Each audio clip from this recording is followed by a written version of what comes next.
Baik, Bismillahirrahmanirrahim. Assalamualaikum warahmatullahi wabarakatuh. Apa kabar, Bapak Ibu? Kita ketemu lagi di hari yang cerah ini.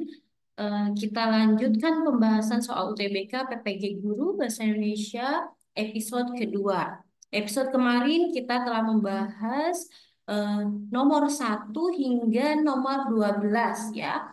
Kita sekarang lanjut di nomor 13 sampai dengan selesai. Nah, kita langsung saja pada soal ke-13.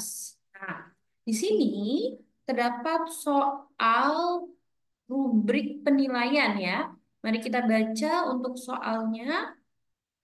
Ketika seorang guru akan melakukan asesmen menggunakan multimoda pada teks cerpen, peserta didik ditugaskan untuk mengaliwahanakan cerpen tulis ya, ke lisan, manakah aspek penilaian yang sesuai dengan konteks tersebut. Nah, di sini adalah mengalihwahanakan atau memindahkan atau mengubah ke dalam bentuk lain dari bentuk tulis ke dalam bentuk lisan. Maka cerpen ini akan dibacakan oleh peserta didik di depan peserta didik lainnya. Nah, bagaimana dengan rubrik penilaiannya? Nah, di sini ada beberapa pilihan, ada 5 pilihan untuk rubrik penilaiannya. Nah, coba kita lihat pembahasannya. Nah, ketika seorang guru akan melakukan asesmen menggunakan multimoda atau praktik, multimoda itu praktik pada teks cerpen, peserta didik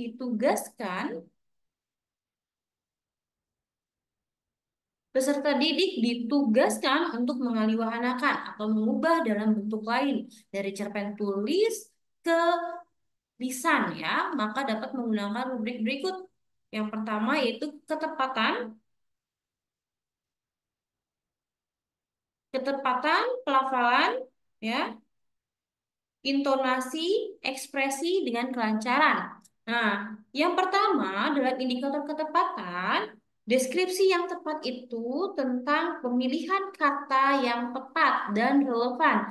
Kata yang tepat dan relevan ini adalah kata yang sesuai dengan teks cerpen yang diangkat. Misalkan eh, dengan tema kerajaan, maka pemilihan kata yang tepat yaitu kata-kata eh, tentang kerajaan ya. Itu misalkan putri, raja, dan lain sebagainya. Penggunaan kata-kata itu harus disesuaikan dengan konteks atau tema atau topik dari cerpen tersebut. Kemudian pelafalan. Pelafalan atau lafal itu dinilai dari jelas atau tidak jelasnya pelafalan, penyebutan ya. Lafal itu harus jelas, kemudian selain jelas pun harus tegas. Kemudian ada indikator intonasi. Dalam indikator intonasi, penekanan suara itu eh, dinilai ya. Penekanan suara itu dinilai sesuai dengan isi ceritanya.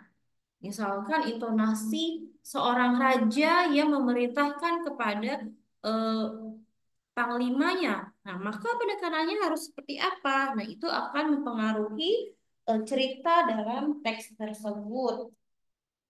Selain intonasi, terdapat juga ekspresi. Ekspresi atau penjiwaan.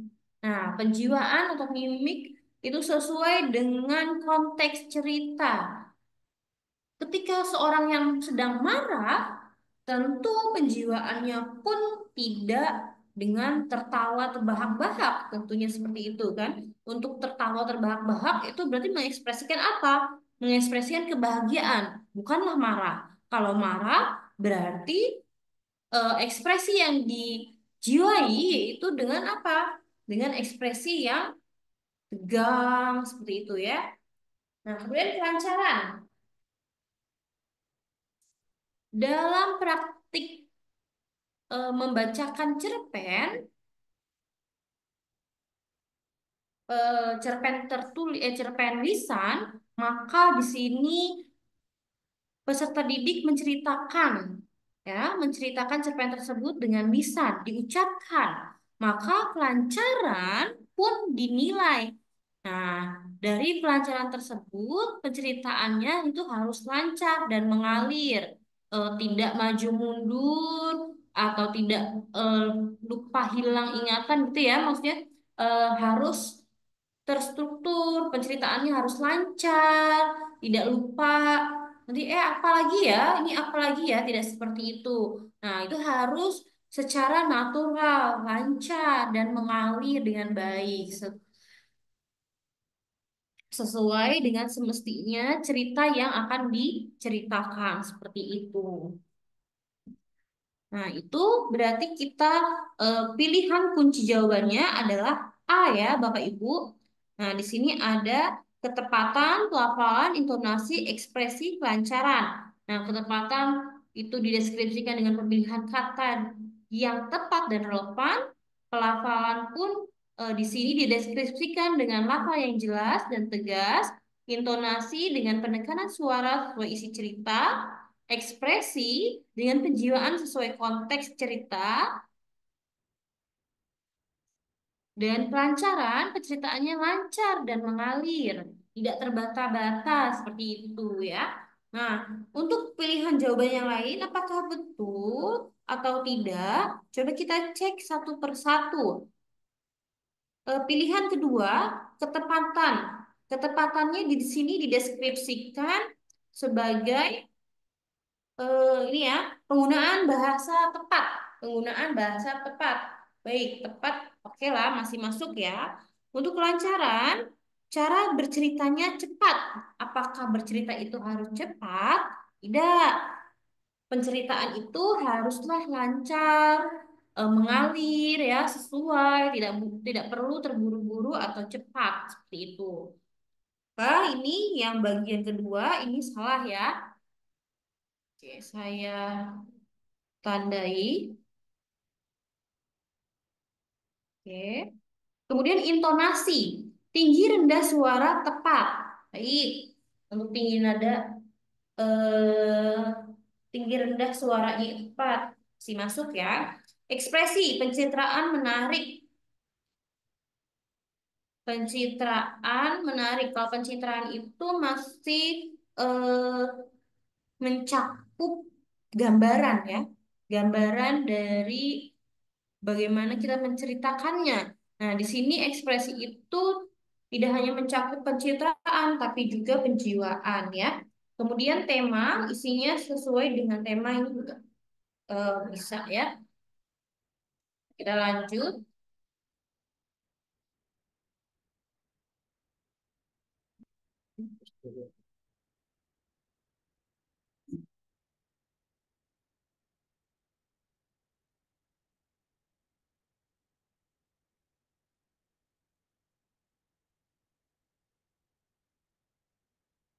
Nah, untuk pilihan ketiga, di sini ada ketepatan penggunaan kata sesuai dengan makna.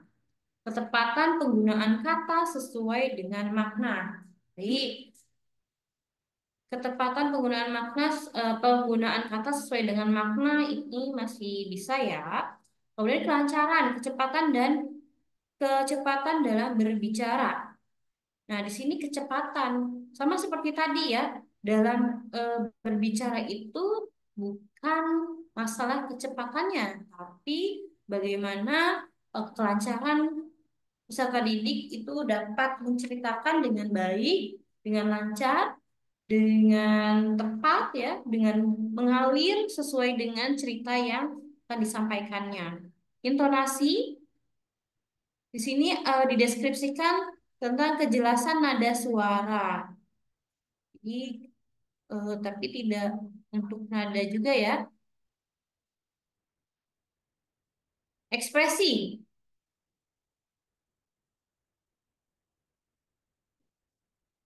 Ekspresi penceritaan sesuai dengan tema, penceritaan sesuai dengan tema.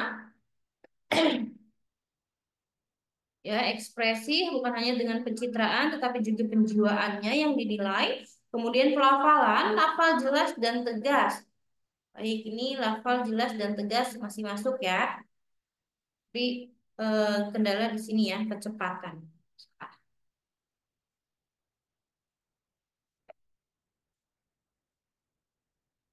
Kemudian yang pilihan D, yang keempat, ketepatan, pemilihan kata tepat dan relevan. Baik, ini betul. Pelafalan, untuk pelafalannya didefinisikan dengan lafal yang jelas dan tegas. Oke, betul ya.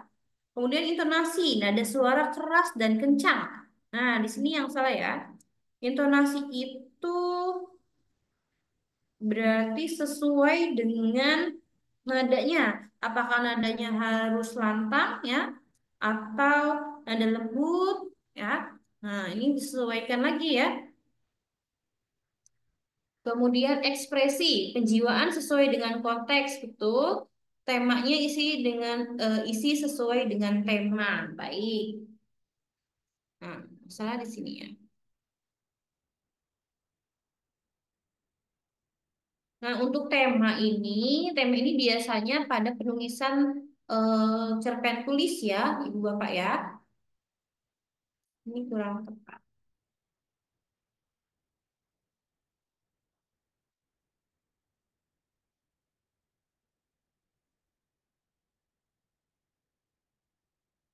Kemudian yang terakhir ketepatan penggunaan bahasa baku dan kaku. Nah, ini salah ya kakunya.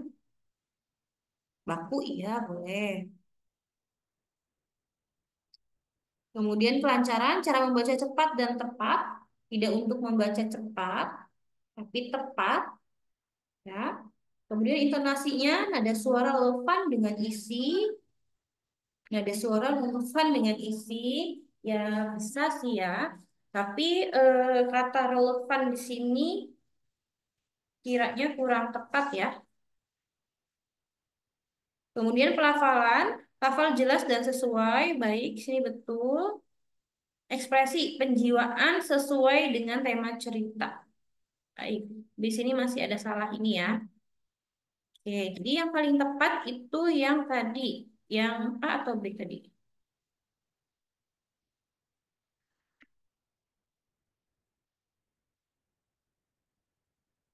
Nah, ini ya, yang A,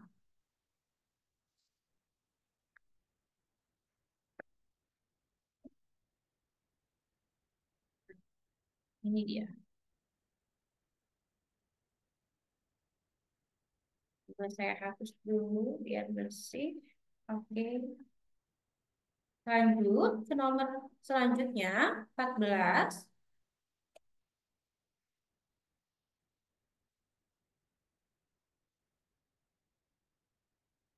Pembelajaran.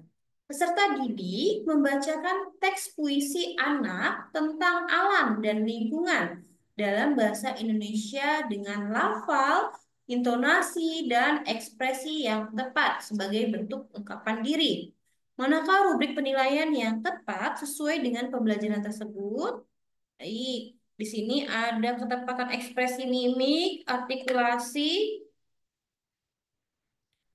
intonasi, kesesuaian dengan tema, keselarasan antar bait, diksi dengan gaya bahasa. Nah, sini kita coba cermati lagi pada soal. Peserta didik membacakan teks puisi, konteksnya di sini teks puisi dalam bahasa Indonesia dengan lafal, intonasi, dan ekspresi yang tepat sebagai bentuk ungkapan diri. Nah, di sini berarti penekanannya pada lafal, intonasi, dan ekspresi. Lafal itu bisa dinilai dengan apa? Lafal, artikulasi ya atau pelafalan. Kemudian ekspresi.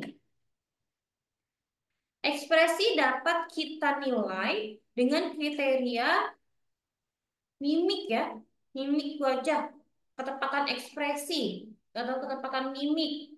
Kemudian intonasi, sini ada intonasi. K yang tepat ini yang A ya. Sesuaian dengan tema tidak, karena di sini yang ditekankan tiga ini keselarasan antara bait, ini bukan pembacaan puisi ya, melainkan penulisan puisi ya, dengan diksi dan gaya bahasa. Ini juga sesuai dengan tema, kejelasan intonasi, artikulasi. Oke, tapi ini untuk yang temanya kurang tepat ya. Tadi kan yang diminta itu lafal, intonasi, dan ekspresi. Diksi juga tidak masuk ke dalam tiga bahasan tadi yang diminta dalam soal. Ketepatan ekspresi dan mimik ini masuk, artikulasi dan pelafalan ini masuk ya. Nah, kemudian yang terakhir, diksi dan gaya bahasa ini kurang tepat ya untuk pembacaan. Kemudian ketepatan ekspresi mimik, keselarasan antar bait. Nah, ini yang maka yang paling tepat yang semuanya kriterianya masuk ke dalam soal lafal, intonasi dan ekspresi adalah yang A. Ya, Bapak Ibu ya. Nih. Dalam membacakan puisi, oh, bergerak. Dalam membacakan puisi bahasa Indonesia dengan lafal, intonasi, dan ekspresi yang tepat sebagai bentuk ungkapan diri dapat dinilai dengan aspek berikut. Nah, aspek-aspek yang dinilai dalam pembacaan puisi itu ada beberapa. Ada penafsiran atau pemahaman isi puisi, kemudian penghayatan atau ekspresi dari mimik wajah ya.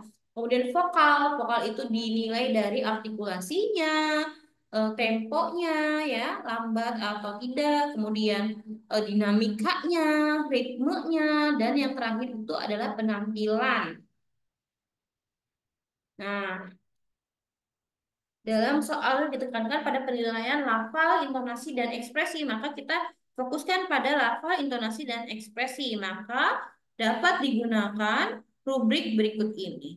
Ketepatan ekspresi atau mimik, artikulasi, dan intonasi. Lanjut ya Bapak Ibu ya. Masih semangat? Baik.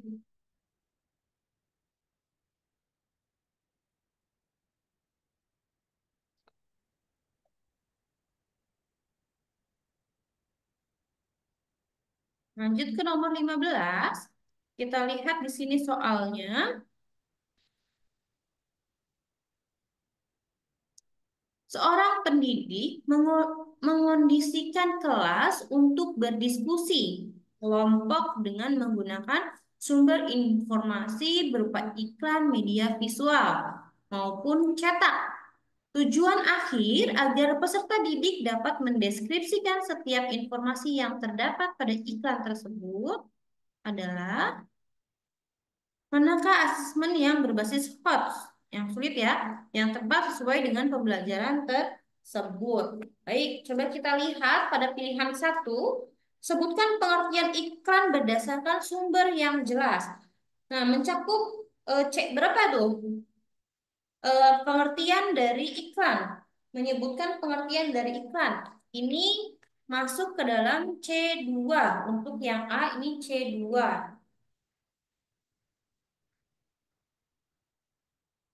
Ini masuk C2 ya.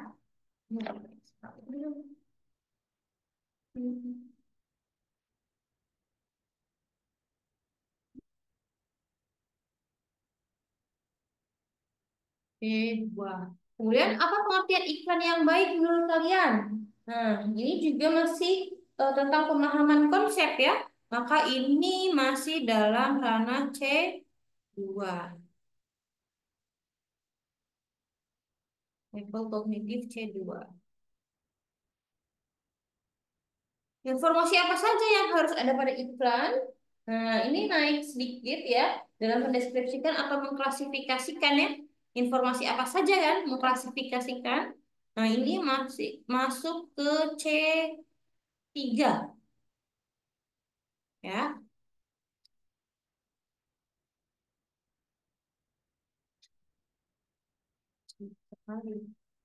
Kemudian diskusikan pengertian informasi yang ada pada iklan. Diskusikan, mendiskusikan berarti C berapa? Pengertian informasi. Nah, tapi di sini mendiskusikan tentang pengertian informasi yang ada pada iklan, masih dengan pengertian, maka dia masih dalam ranah C2. Deskripsikan perbedaan informasi pada iklan yang ditonton. Perbedaan. Nah, di sini berarti dia membandingkan. Masuk ke dalam C,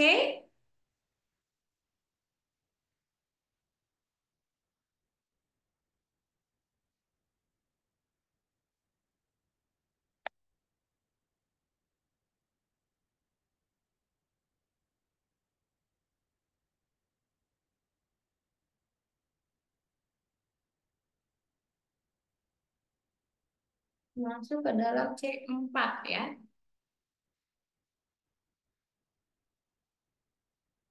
Baik.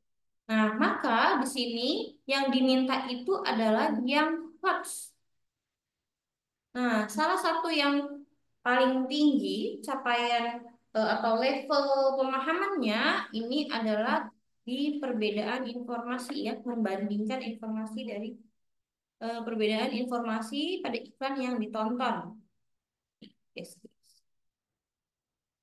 Maka pilihan jawaban yang terakhir, deskripsikan perbedaan contoh, perbedaan informasi pada iklan yang ditonton itu masuk ke dalam soal yang hot, assessment yang berbasis hot. Baik, kita lanjut ya. Ada yang mau ditanyakan sebelumnya? Kita lanjut, kita clearkan. Baik. Hmm,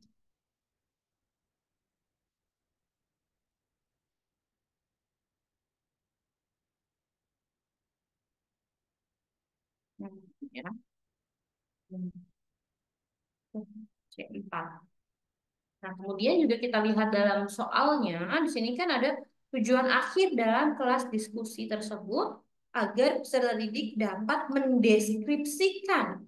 Kalau kita juga cari sesuai dengan tujuan, yaitu dapat mendeskripsikan, ya.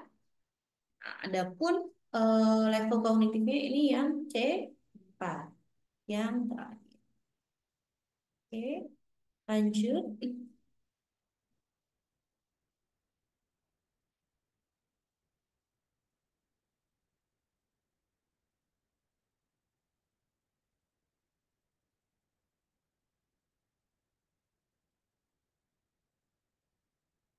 Baik, kita lanjut ke nomor 16.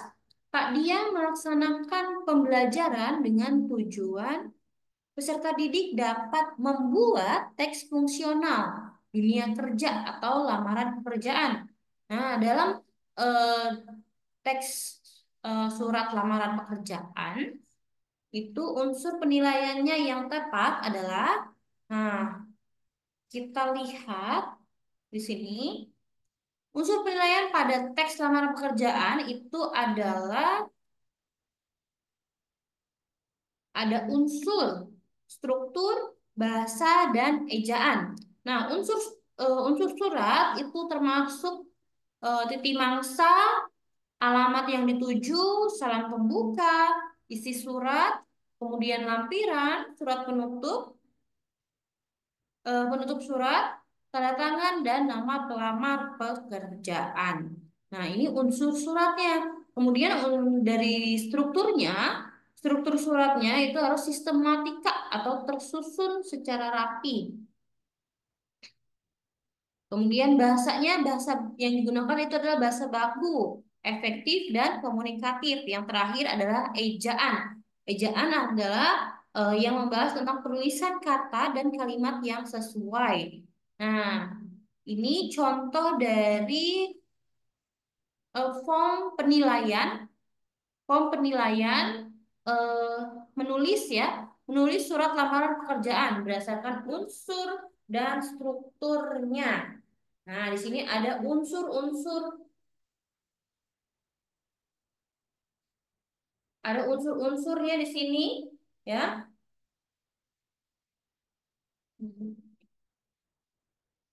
Ada unsur-unsur surat, struktur, bahasa, ejaan, ya. Nah, dari unsurnya dapat kita lihat penilaiannya itu tentang kelengkapan unsur, yaitu tempat dan tanggal, alamat tujuan, salam pembuka, referensi, data diri, pengungkapan maksud, posisi, dan lain sebagainya ya.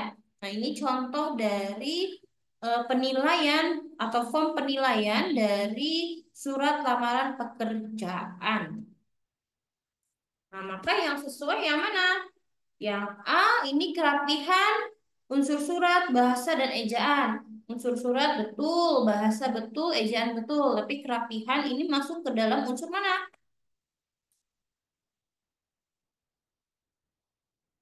Nah, ini kerapihan ini masuk dalam beberapa unsur ini ya.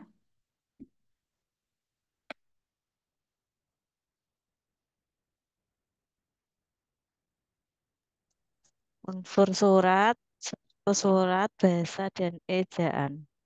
Iya, unsur surat, struktur surat, bahasa, dan ejaan. Ejaan. Berarti yang B ya. Nah, ini D. untuk Ya. kelengkapan ini yang C. Kelengkapan itu masuk ke struktur ya atau unsur ya.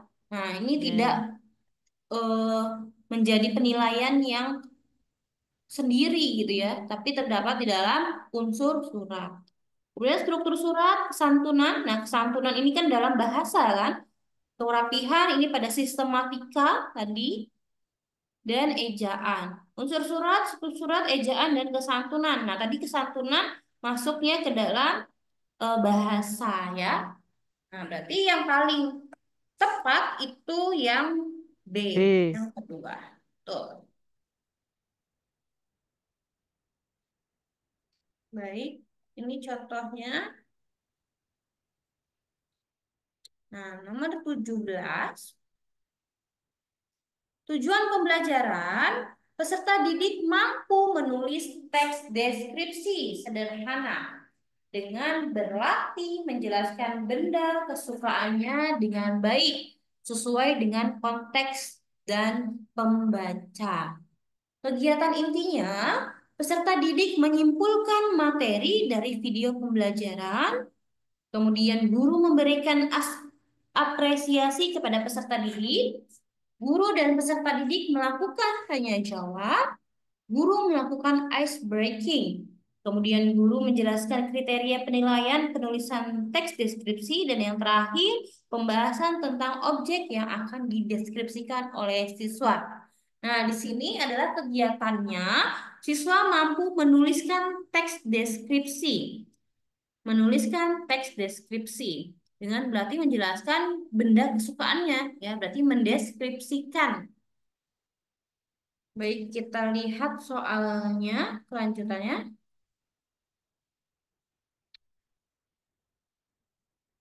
Manakah refleksi yang tepat berdasarkan pembelajaran tersebut? Baik, untuk refleksinya bagaimana? Yang A, pembelajaran guru di kelas melibatkan penggunaan media ajar berteknologi kekinian. Betul atau salah? Berdasarkan kegiatan inti dalam pembelajaran tadi, itu lebih kepada konsep ini ya, fokus kepada pendeskripsian ya. Jadi pembelajaran itu lebih kontekstual dengan objek yang akan dideskripsikan. Maka refleksi yang tepat itu yang ini ya. Kalau pelibatan siswa dalam proses pembelajaran pada kegiatan ini kurang variatif. Tidak ya, tadi sudah cukup. Kemudian kurang fokus pada pembelajaran aspek menulis dari video pembelajaran. Pembelajaran lebih kontekstual ya, ini lebih kontekstual karena lebih membahas pada objek yang akan dideskripsikan. Karena tadi di sini guru itu menjelaskan kriteria penilaian menulis teks deskripsi dan pembahasan tentang objek yang akan dideskripsikan dan membahas tentang objek yang akan dideskripsikan. Nah, itu lebih ke kontekstual ya. Maka yang D lah yang paling tepat. Tuh. Nomor 18.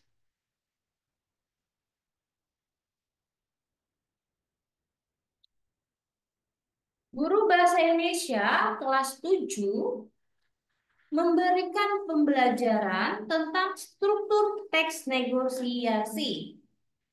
Tentang struktur teks negosiasi.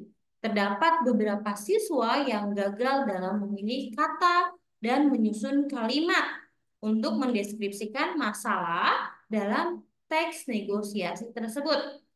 Dalam laporan, capaian pembelajaran, guru akan melaporkan bahwa siswa tersebut mengalami kesulitan. Nah, kesulitan apa yang eh,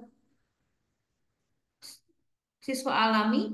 Guru akan melaporkan bahwa siswa tersebut mengalami kesulitan. Berarti siswa ini mengalami kesulitan apa gitu ya?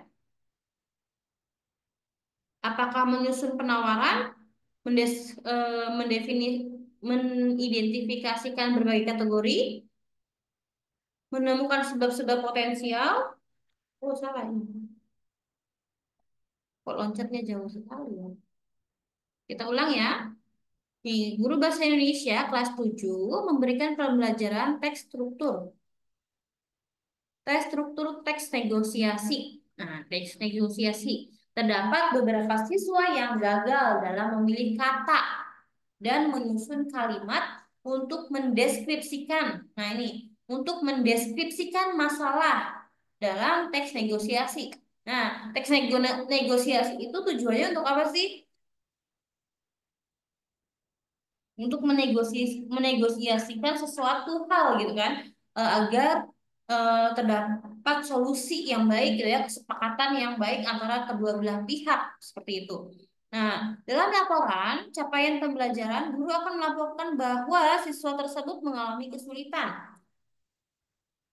Penyusunan penawaran. Kalau penyusunan penawaran itu terjadi setelah adanya permintaan, sedangkan di sini kalimatnya bahwa siswa itu kesulitan mendeskripsikan masalah. Berarti siswa itu kesulitan untuk mendeskripsikan apa yang diinginkan mereka, gitu ya. Apa yang diinginkan atau apa yang diminta dalam bernegosiasi tersebut, seperti itu kan. Maka eh, di sini jawabannya yang paling tepat itu mendeskripsikan permintaan ya. Kalau untuk memberikan persetujuan ini ada di akhir ya, bukan mendeskripsikan masalah. Kemudian mendalami orientasi pun tidak ya. Kemudian melakukan pemenuhan, pemenuhan ini setelah adanya permintaan dan penawaran seperti itu. Nah, ini dia kunci jawabannya to B, mendeskripsikan permintaan. Karena dari struktur teks negosiasi itu kan ada beberapa eh, bagian ya. Ada orientasi, pengajuan, penawaran, persetujuan, dan penutup. Nah, dalam bagian orientasi itu berisikan salam, sapaan, bagian yang mengawali pembicaraan, ya seperti salam ya, Assalamualaikum, Ibu, ada jaket gitu kan, jaket yang berbulu domba ini berapa kan seperti itu. Nah, ini orientasi ya untuk mengawali pembicaraan. Kemudian pengajuan, tujuannya menyampaikan permintaan negosiasi ya. Kemudian ada penawaran, proses tawar menawar antara kedua belah pihak. Kemudian yang terakhir persetujuan, yang setelah penawaran itu persetujuan, adanya kesepakatan yang dicapai dari negosiasi tersebut. Kemudian yang terakhir penutupan itu akhir dari seluruh proses negosiasi atau biasanya diikuti dengan salam penutup dan ucapan terima kasih. Nah, di sini tadi siswa itu sulit untuk mendeskripsikan permintaan ya. Di sini yang bagian B. Sulit untuk menyampaikan permintaan yang diinginkan dari peserta didik dalam bernegosiasi ya, dalam pengajuan gitu ya. Kemudian nomor 19, seorang guru memberikan pembelajaran tentang menulis teks eksposisi. Guru Penyusun proses pembelajaran menggunakan diagram fishbone. Diagram fishbone. Nah, seperti ini diagram fishbone. Tentang alur kerja agar siswa berhasil. Salah satu kegiatan yang dilakukan adalah mengelompokkan penyebab setiap permasalahan. Mengelompokkan penyebab setiap permasalahan pada penulisan teks eksposisi dengan curah pendapat. Langkah ini disebut dengan, coba kita lihat. Nah, ini adalah diagram fishbone. Jadi di depan ini adalah topiknya, topik yang akan dibahas itu tentang apa ya.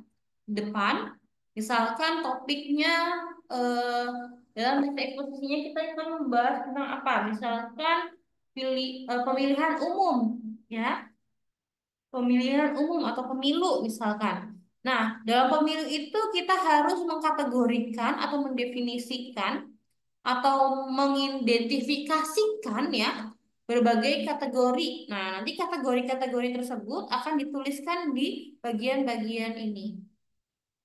Ya, misalkan kecurangan, kemudian apa namanya, eh, perhitungan pemilu gitu kan. Nah, ini nanti akan diisi di bagian-bagian ini.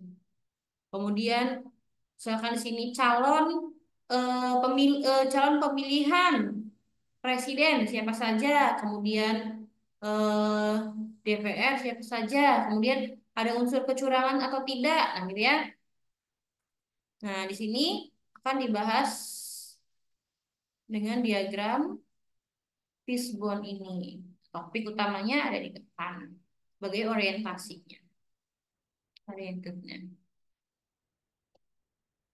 Nah, maka kita lihat di sini, langkah ini disebut dengan tadi kan mengelompokkan penyebab setiap permasalahan. Berarti kan kita melakukan eh, pengelompokan penyebab ya, penyebab penyebab terjadinya pemilihan umum itu apa saja nih? Ada kategori-kategorinya, ada berbagai kategorinya kan? Maka di sini mengidentifikasikan berbagai kategori karena di eh, kategorikan sesuai dengan identifikasinya masing-masing seperti itu.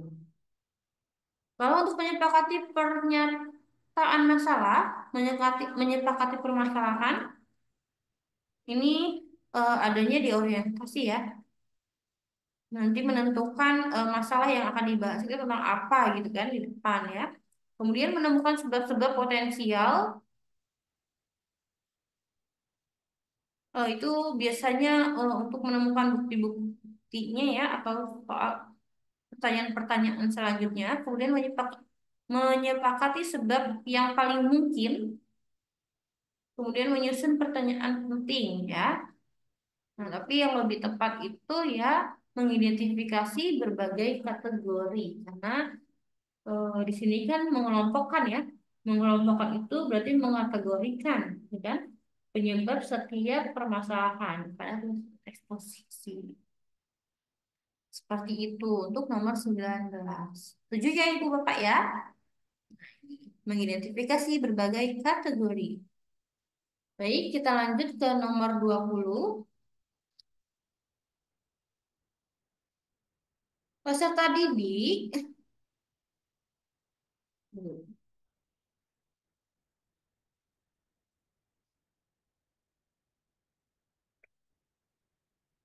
Halaman 20. Peserta didik memahami informasi berupa gagasan, pikiran, pandangan, arahan, atau pesan dari berbagai jenis teks. Misalnya, teks deskripsi, narasi, puisi, eksplanasi, dan teks visual dan audio visual untuk menemukan makna yang tersurat dan tersirat. Dengan capaian pembelajaran tersebut, guru harus mampu memilihkan bahan bacaan yang tepat. Pernyataan berikut adalah bacaan-bacaan yang tepat untuk siswa. Klik benar atau salah untuk setiap pernyataan yang sesuai. Baik.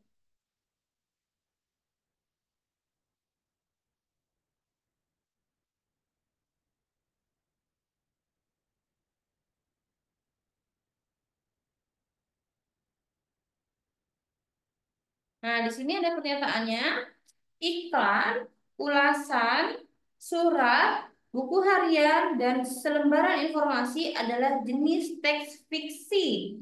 Betul atau salah? Salah ya.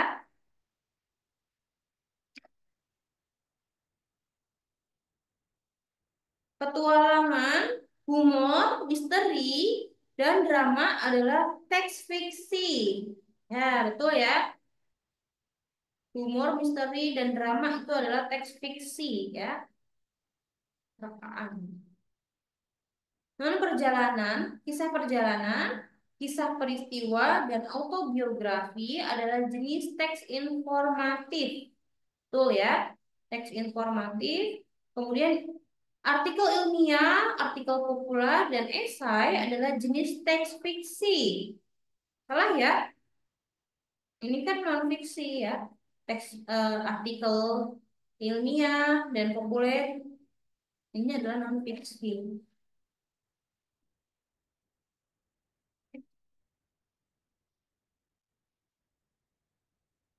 Ini yang berapa?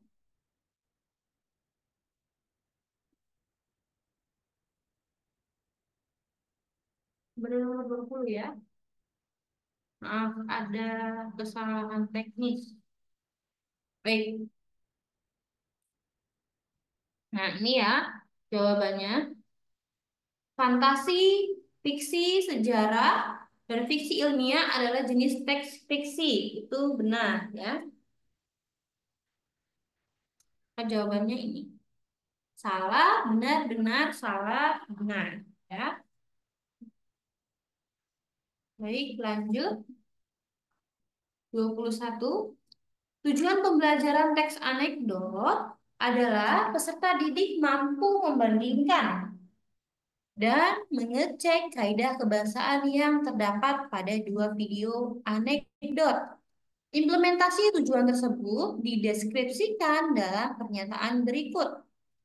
Pilihkan benar atau salah untuk setiap pernyataan yang sesuai.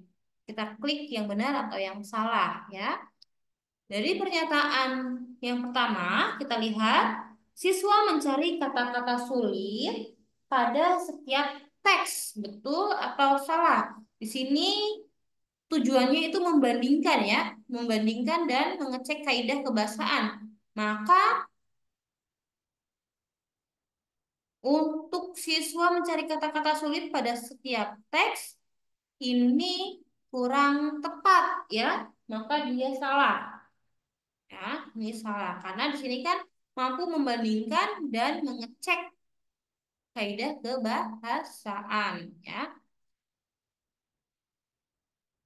Kemudian siswa menerima teks anekdot yang sama dengan siswa lain. Siswa menerima teks anekdot yang sama dengan siswa yang lain. Ini salah juga. Siswa mengidentifikasi bagian yang lucu pada teks anekdot. Salah ya. Siswa mengidentifikasi bagian yang lucu pada teks anekdot. Siswa memeriksa kaidah kalimat efektif dalam teks. Betul. Siswa mencatat diksi yang sesuai dengan teks. Betul. Nah, ini jawaban yang tepat.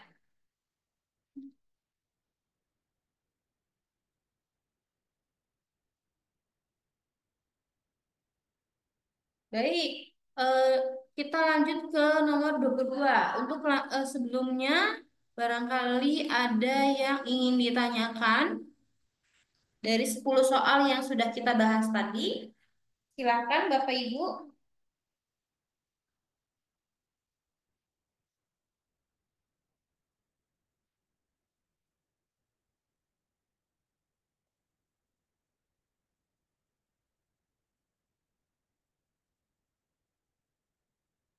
Baik, kalau sudah tidak ada pertanyaan, kita lanjut ke nomor selanjutnya.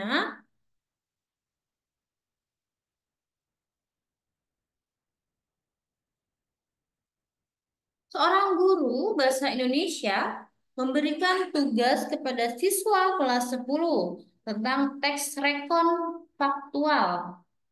Teks rekon faktual. Siswa diminta untuk menceritakan kembali hasil eksperimen dari laporan penelitian. Guru memilihkan laporan hasil penelitian yang menggunakan istilah-istilah yang mudah dipahami siswa. Tindakan guru ini mempertimbangkan perkembangan siswa pada aspek. Nah, di sini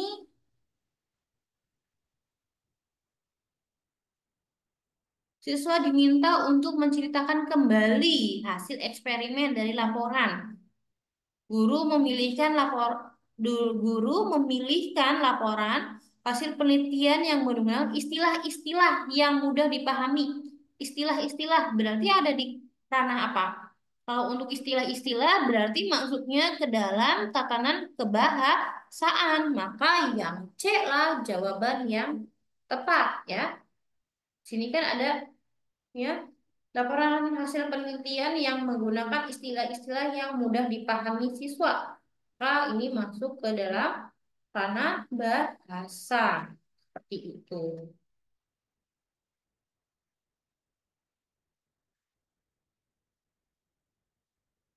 Kita lanjutkan ke nomor 23.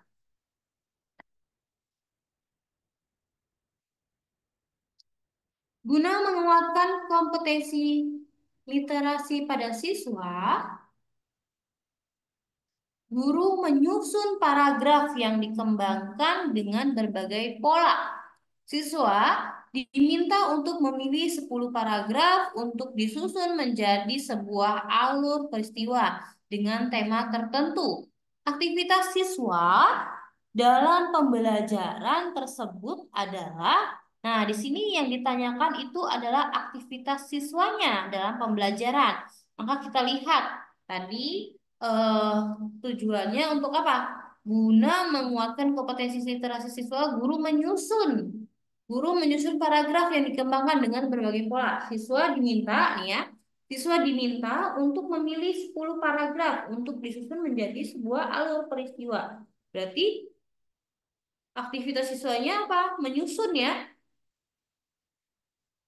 menyusun 10 paragraf untuk disusun menjadi sebuah alur peristiwa yang memilih dulu ya. Diminta untuk memilih, dari memilih mereka menyusun alur peristiwa tersebut. Nah, maka yang paling tepat kata kerjanya itu yang untuk memahami informasi, mengevaluasi dan menyimpulkan. Itu kurang tepat ya. Karena di sini kan yang diminta itu untuk memilih 10 paragraf. Berarti mereka menganalisis ya, kemudian mereduksinya dan mengklasifikasikannya seperti itu kan karena diminta memilih 10 paragraf tersebut. Untuk mengevaluasi itu tidak ya. Kemudian memilah informasi, mengevaluasi dan membuat keputusan ini juga salah. Menganalisis informasi, mengevaluasi dan mereduksi juga kurang tepat. Yang paling tepat ini menganalisis informasi, mereduksi dan mengklasifikasi. Nah, di sini kata mengklasifikasi sebagai kuncinya ya. Karena di sini kan untuk eh, mengelompokkan ya, jadi mengklasifikasikan ya. Seperti itu. Sering loncat-loncat ya soalnya.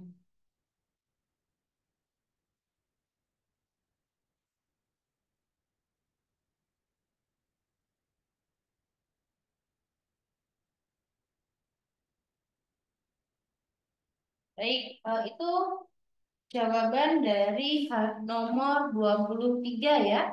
Menganalisis informasi, mereduksi, dan klasifikasi. Kita lanjut ke soal 24. Guru melakukan proses pembelajaran teks argumentasi di kelas 7 dengan tujuan pembelajaran agar siswa menghasilkan teks imajinatif, baik secara lisan maupun tulis. Nah, di sini tujuannya agar siswa menghasilkan teks imajinatif ya. Manakah Mana sajakah pembelajaran yang menunjukkan adanya diferensiasi? Diferensiasi itu perbedaan ya. Perbedaan proses dari materi tersebut. Pilihlah pada setiap pernyataan yang benar. Baik, coba kita lihat. Guru meminta siswa menyusun kerangka berpikir untuk teks argumentasi. Apakah di situ ada diferensiasi dari prosesnya? Siswa menyusun kerangka berpikir untuk teks argumentasi. Menyusun. Berarti menyusun itu tidak ada ya. Tidak ada diferensiasinya. Mereka menyusun saja ya. Kemudian guru memberikan contoh teks argumentasi yang dihasilkan penulis. Memberikan contoh teks argumentasi. Itu pun satu proses ya. Kemudian siswa membawa clipping media massa yang menunjukkan orang berargumentasi. Siswa membawa clipping media massa yang menunjukkan orang berargumentasi. Itu berarti menunjukkan saja kan? Untuk yang selanjutnya, siswa membuat teks argumentasi dari beberapa topik yang disediakan oleh guru. Siswa membuat teks argumentasi dari beberapa topik yang disediakan guru. Berarti di sini siswa eh, menulis ya. Siswa menulis teks argumentasi. Kemudian yang terakhir guru dan siswa berdiskusi tentang topik yang menjadi acuan teks argumentasi. Nah, ini berarti yang lebih tepat itu yang pilihan D atau pilihan yang keempat. Karena di sini tujuannya adalah agar siswa menghasilkan teks imajinatif ya. Di sini kan siswa membuat teks argumentasi dari beberapa topik yang disediakan oleh guru ya. Membuat teks yang D. Baik, lanjut ke nomor 25. Guru melakukan proses pembelajaran teks deskripsi kelas 7 dengan tujuan pembelajaran agar siswa menghasilkan teks imajinatif. Oh iya tadi sudah ya? Belum. Mirip.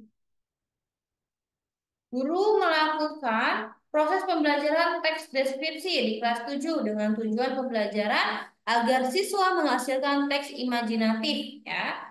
Di sini siswa eh, tujuan pembelajarannya agar siswa menghasilkan teks imajinatif ya. Pembelajaran ditunjukkan adanya diferensiasi lingkungan. Kalau tadi diferensiasi proses, maka di sini adalah diferensiasi lingkungan. Untuk materi tersebut adalah, mari kita lihat sama-sama. Yang pilihan pertama, siswa mendapatkan topik tentang lokasi-lokasi wisata terkenal di desanya. Lokasi-lokasi wisata terkenal di desanya. Maka di sini apakah ada diferensiasi lingkungan untuk yang A?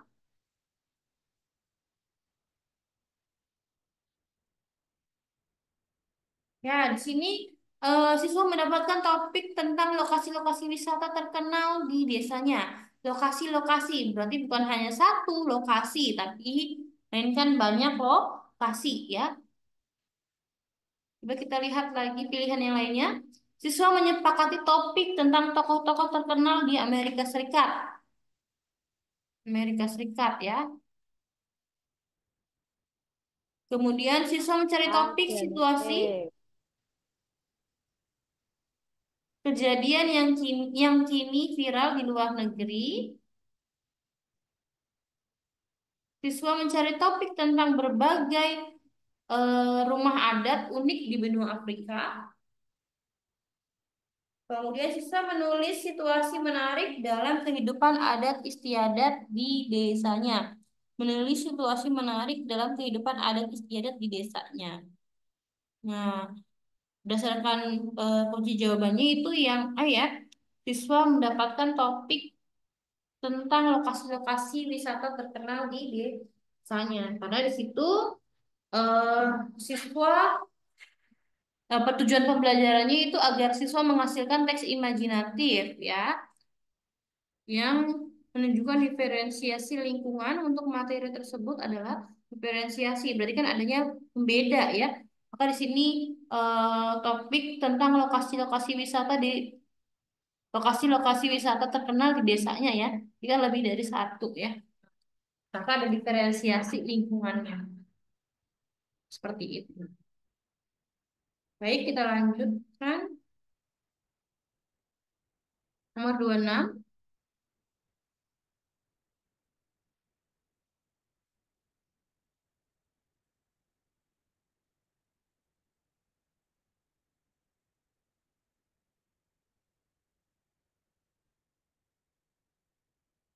Pada kelas inklusi, seorang guru bahasa Indonesia sedang mengajarkan teks fiksi, yaitu penulisan cerita sejarah. Pada saat pembelajaran, penulisan bagian urutan peristiwa, guru telah mempersiapkan berbagai bahan, mulai dari bahan yang mudah sampai yang kompleks. Kegiatan guru ini menerapkan pendekatan A. Kegiatan kelompok campuran kan ya. Penggunaan teknologi pembelajaran juga bukan. Penggunaan materi ajar yang disesuaikan bisa, betul. Dukungan khusus untuk kebutuhan khusus bisa juga ya. Pendekatan pengajaran yang beragam.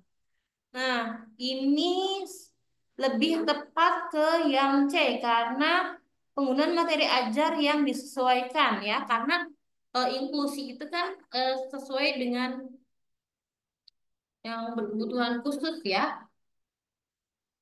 Bahwa kita harus menyesuaikannya.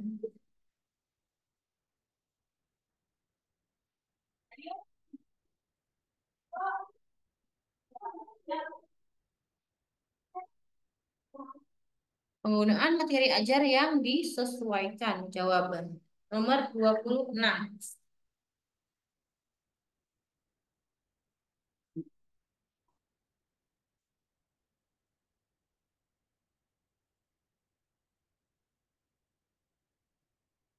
Salah satu penerapan kurikulum pada kelas inklusi adalah menggunakan model omisi, yaitu membuatkan kurikulum khusus yang bersifat individual berdasarkan hasil identifikasi dan asesmen. Manakah contoh guru yang menerapkan model omisi dengan tepat? Nah, kita lihat nih, omisi.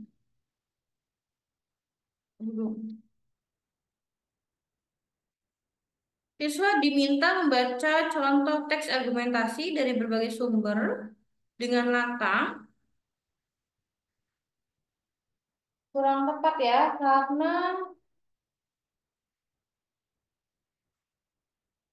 untuk lantang atau tidaknya, tidak semua siswa dapat berkata lantang ya dalam kelas inklusi.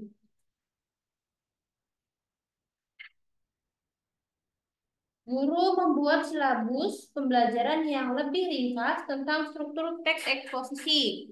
Nah, itu yang B bisa ya. Coba kita lihat lagi yang C. Guru menyusun materi yang sama dalam kelas inklusi pada saat mengajarkan teks deskripsi.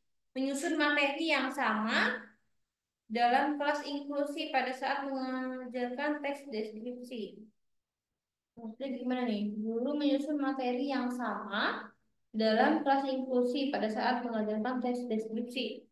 Oh ya, eh tidak seperti itu juga ya untuk mengajarkan teks deskripsi itu kan harus sesuai dengan pencitraan yang mereka dapatkan seperti itu ya. Maka mereka akan mendeskripsikan hal yang berbeda seperti itu. Kemudian guru mengajarkan bagian materi esensial saja pada saat pembelajaran menulis teks pidato.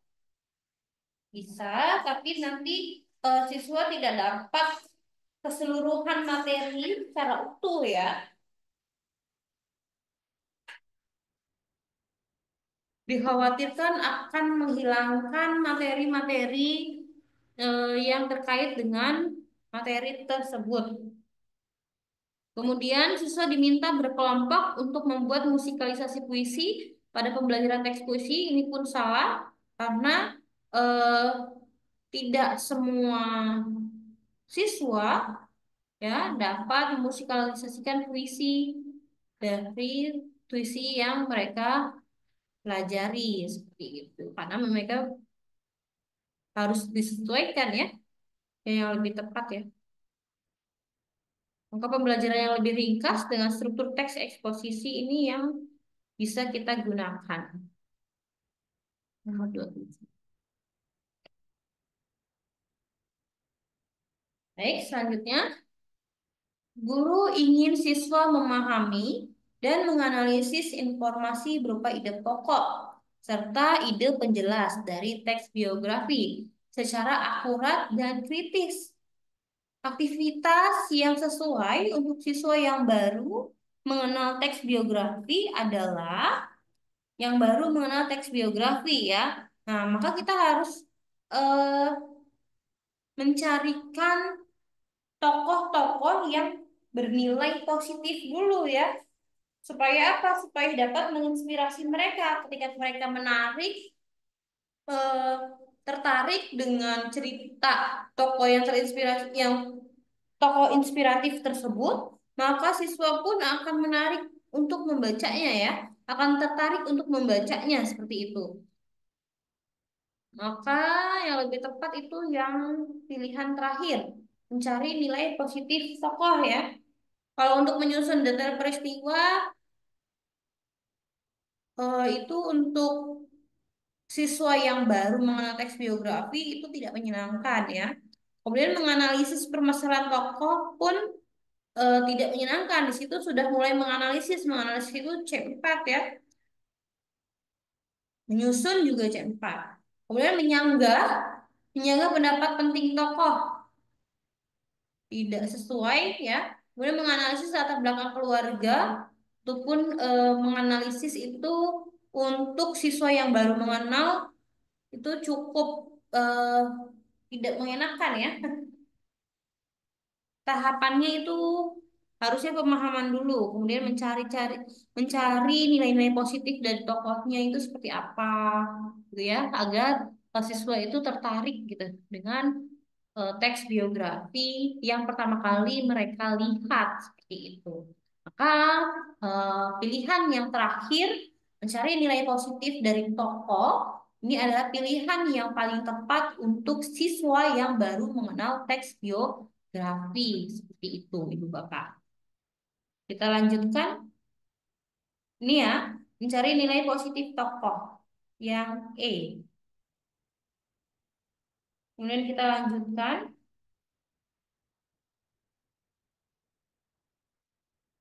Para siswa kelas 8 hidup di lingkungan nelayan.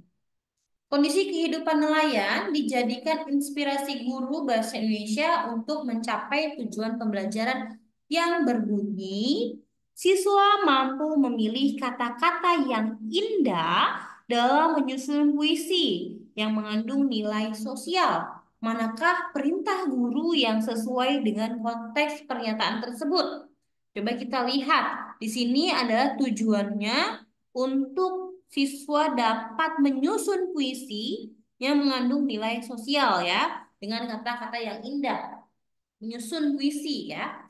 Coba kita lihat. Pilihan pertama, buatlah puisi dengan tema cara menolong untuk sesama nelayan. Buatlah puisi dengan tema. Nah, ini lebih eh, pada temanya ya, kondisi kehidupan nelayan. Kondisi kehidupan nelayan berarti kita coba ini sesama nelayan, cara menolong sesama nelayan, keunikan upacara batik laut, berhubungan dengan hasil laut, tentang laut dan isinya, kata-kata yang indah untuk sebuah puisi nelayan. Nah, ini sebenarnya juga betul ya. adalah sebuah puisi yang indah tentang laut dan isinya. Namun di sini kan kondisi kehidupan nelayan ya, bukan tentang isi dari lautnya gitu ya. Nah, maka yang lebih tepat yang B.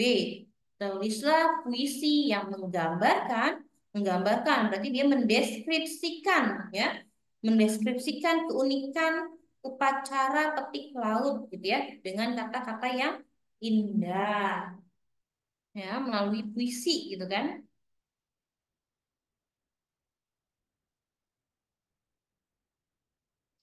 Tulislah puisi yang menggambarkan keunikan upacara petik laut ya. Di puisi yang mendeskripsikan dari upacara petik laut itu sendiri gitu ya. Ini betul. Insya Allah.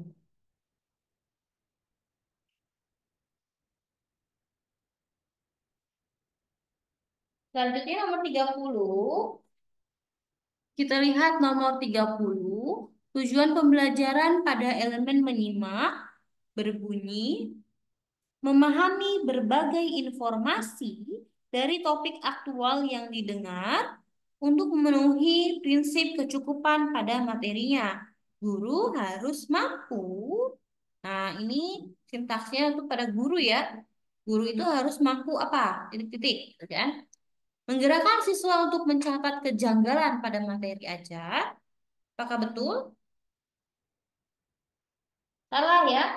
Menggerakkan siswa untuk mencatat kejanggalan pada materi ajar itu salah. Di sini kan bunyinya memahami berbagai informasi dari topik aktual yang didengar, ya. Jadi harus dapat memahami informasi dari topik yang didengar, gitu kan. Kemudian mendorong siswa untuk menemukan kata-kata sulit dari sebuah teks. Sebenarnya untuk memahami berbagai informasi itu bukan tentang kata-kata sulitnya ya, melainkan tentang isinya, gitu kan? Isi dari informasi dari topik eh, tersebut seperti itu. Yang C, mendorong siswa aktif bertanya dalam sesi diskusi tentang suatu topik. Nah, ini mendorong siswa aktif bertanya dalam sesi diskusi tentang suatu topik. Sini sebenarnya sudah bagus ya berdiskusi, namun di sini kan pemahaman siswa ya, memahami berbagai informasi dari topik aktual yang didengar. Jadi kan dia mendengarkan atau menyimak informasi seperti itu kan, misalnya dari berita gitu ya. Nah, di sini yang tadi itu C, guru harus mampu mendorong siswa aktif bertanya. Itu kurang tepat. Kemudian guru harus mampu menggerakkan siswa untuk memahami. Nah, di sini kan katanya nih kata kerja itu emang memahami kan. Maka di sini sesuai nih untuk memahami satu topik dari berbagai pandangan. Suatu topik dari berbagai pandangan atau yang didengar mungkin gitu ya. Ini masuk nih. Coba kita lihat yang lainnya.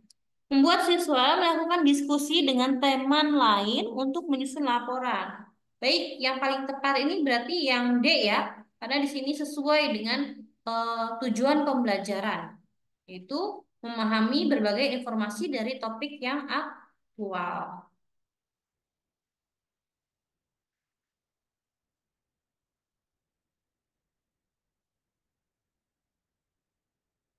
Oke.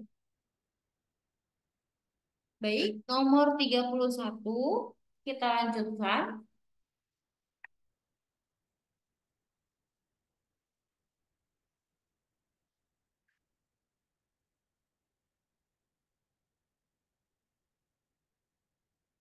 Salah satu prinsip pembelajaran paradigma baru menyatakan bahwa proses pembelajaran harus kondusif ya.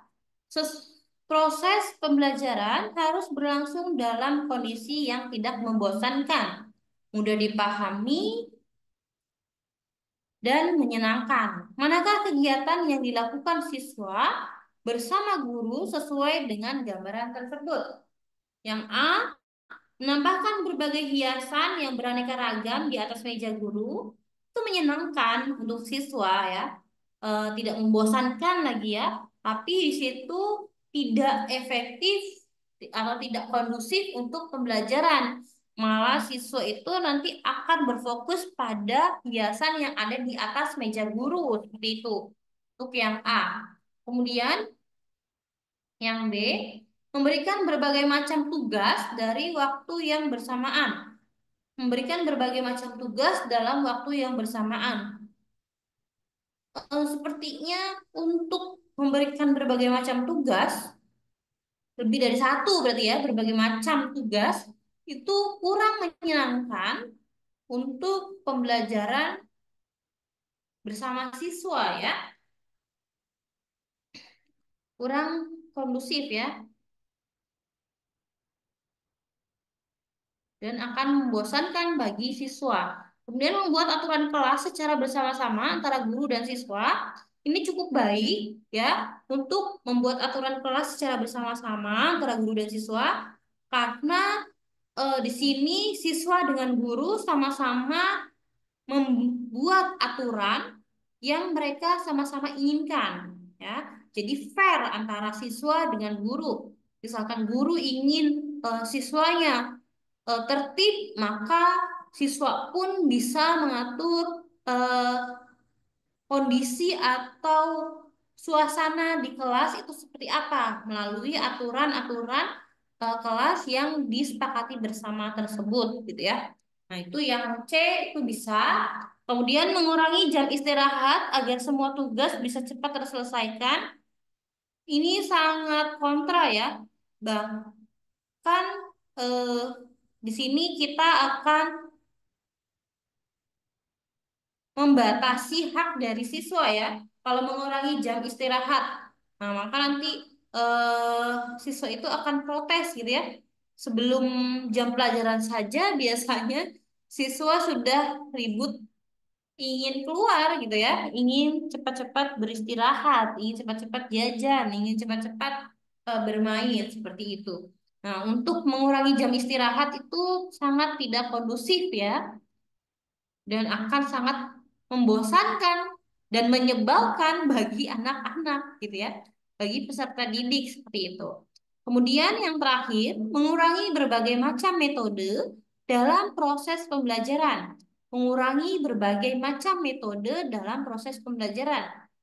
Di sini tidak akan mempengaruhi eh, proses pembelajaran yang kondusif ya. Karena pembelajaran yang kondusif itu pembelajaran yang menggunakan metode yang sesuai ya, bukan tentang masalah berbagai macam metode atau hanya satu metode, tapi metode yang sesuai lah yang akan mendapatkan pembelajaran yang kondusif. Nah, apalagi kita dapat mengatur suasana pembelajaran yang lebih menyenangkan itu dengan aturan-aturan siswa dengan guru seperti itu ya. Itu yang akan mempengaruhi suasana belajar ya. Itu membuat aturan kelas secara bersama-sama. Nah, baik. Itu 31. Kemudian kita lanjut ke 32.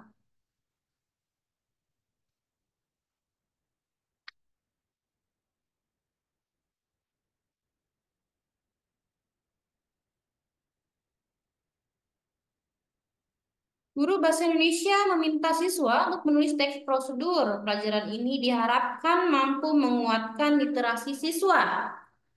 Kegiatan yang paling kompleks dalam menulis teks prosedur guna meningkatkan kompetensi siswa adalah menentukan langkah-langkah yang diperlukan untuk menulis teks prosedur. Apakah betul? Kurang tepat ya. Untuk menentukan langkah-langkah yang diperlukan untuk menulis teks prosedur itu kurang tepat karena di sini pelajaran diharapkan mampu menguatkan literasi ya. Literasi ya. Kita lihat literasinya.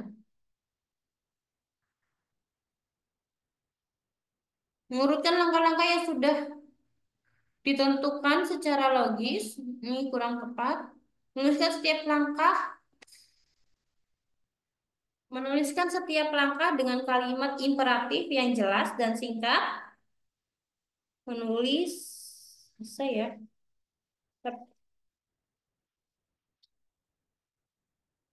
Nah, literasi itu kan bacaan ya. Nah, di sini kita dapat kuncinya, pembaca. Memastikan semua aspek teks prosedur tidak membingungkan pembaca. Nah, maka artinya di sini semua aspek prosedur yang tidak membingungkan pembaca berarti aspek-aspek dalam teks prosedur tersebut sudah sesuai dengan kemampuan literasi siswa seperti itu. Jadi yang E paling tepat. Peserta didik membandingkan dua video anekdot, anekdot ya, cerita lucu. Berdasarkan tayangan video tersebut, siswa mencoba menjawab berbagai pertanyaan yang muncul berkenaan dengan kaidah-kaidah kebahasaan anekdot. Jika model yang digunakan adalah pembelajaran berbasis proyek, kegiatan literasi tersebut berada pada langkah yang mana nih? Menyiapkan penugasan proyek, mendesain perencanaan proyek, menyusun jadwal proyek, memonitor perkembangan proyek, mengevaluasi kegiatan dan pengalaman. Di sini siswa membandingkan dua video. Membandingkan dua video.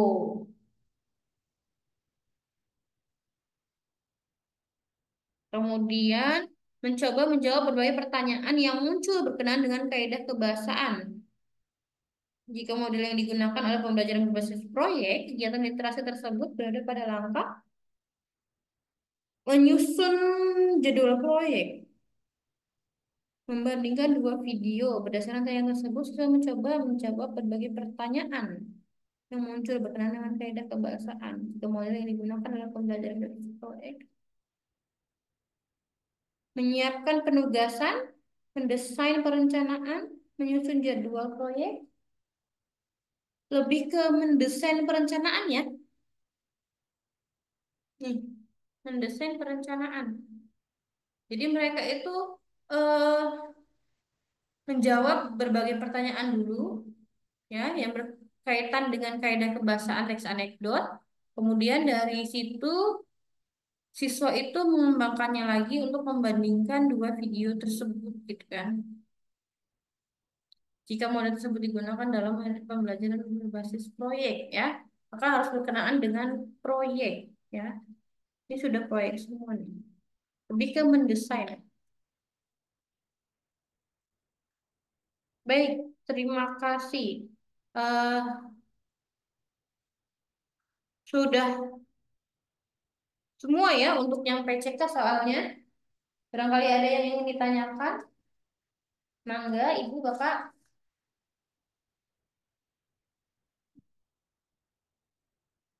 Baik, untuk yang tidak mengikuti kelas hari ini, silakan nanti bisa eh, diambil ya videonya di grup. Kalian bisa mengunggahnya, bisa mendownloadnya ya.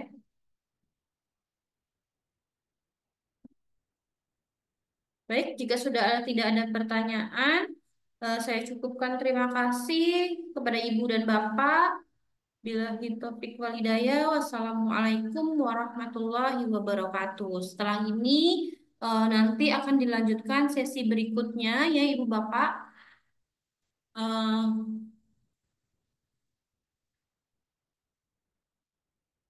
Silakan jika ingin meninggalkan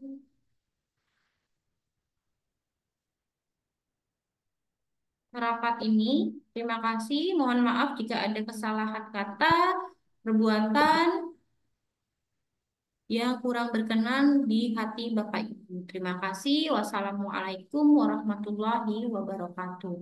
Terima kasih. Sampai Waalaikumsalam. bertemu di pertemuan selanjutnya. Ya.